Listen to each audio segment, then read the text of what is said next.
మన మధ్య ఉండటం సంతోషం. వారి గురించి నాన్నగారు ఇంట్రడ్యూస్ చేయవలసిందిగా ప్రేమతో మనం చేస్తాం.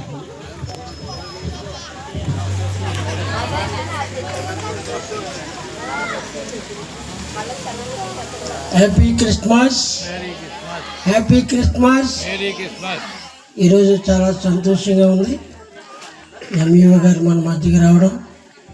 చాలా సంవత్సరాల క్రితమే వారిని ఆహ్వానించలేను, పరిస్థితులు అనుకూలించలేదు. ఈరోజు మన మధ్యకి వచ్చినందుకు వారికి ప్రత్యేకమైన వందనాలు. కుటుంబం అంతటికి నా దీవెనలు. మరి ముఖ్యంగా ఈ సందర్భంలో మన మధ్య ఉన్న డాక్టర్ అమ్మగారు, మరి వారు మేము 69వ సంవత్సరంలో వారి నాన్నగారు నేను కలిసి ఇది బిక్కువల హై స్కూల్లో చదువుకున్నాం. ఆ తర్వాత మరి ఆయన డాక్టర్ అయ్యారు, నేను పాస్టర్ అయ్యాను. అలాగే ఆయన ఇక్కడ బిక్కువలో హాస్పిటల్ కట్టడం మొదలుపెట్టాడు, నేను ఇక్కడ దేవాలయం కట్టడం మొదలుపెట్టాను. చిరునవ్వుతో పలకరించాడు, ఏం చేస్తున్నావు? ఓహో, నువ్వు గుడి కడుతున్నావు, నేను హాస్పిటల్ కడుతున్నాను అన్నగారు. అప్పటి నుంచి మేము చాలా సన్నిహితంగా, అంతేకాదు హై స్కూల్లో పాటలు పడితే ఆయన ఫస్ట్, నేను సెకండ్, లేకపోతే నేను ఫస్ట్ వస్తే ఆయన సెకండ్. మా ఇద్దరు పాటలు పాడుతుంటే హై స్కూల్లో ఉన్న వాళ్ళందరూ కూడా చాలా ఆశ్చర్యంగా మా గురించి సంతోషించేవారు. చాలా ఘంటసాల కంటే చక్కని మధురమైన గానం అయింది. వారి అబ్బాయి గారు మన మధ్య ఉండడం చాలా సంతోషం. మరి ఎప్పుడు కూడా మన క్రిస్మస్ చాలాసార్లు వచ్చాడు, ఏం వేస్తాను ఎలా ఉన్నావు అనేవాడు. అంతే చిరునవ్వు. మరి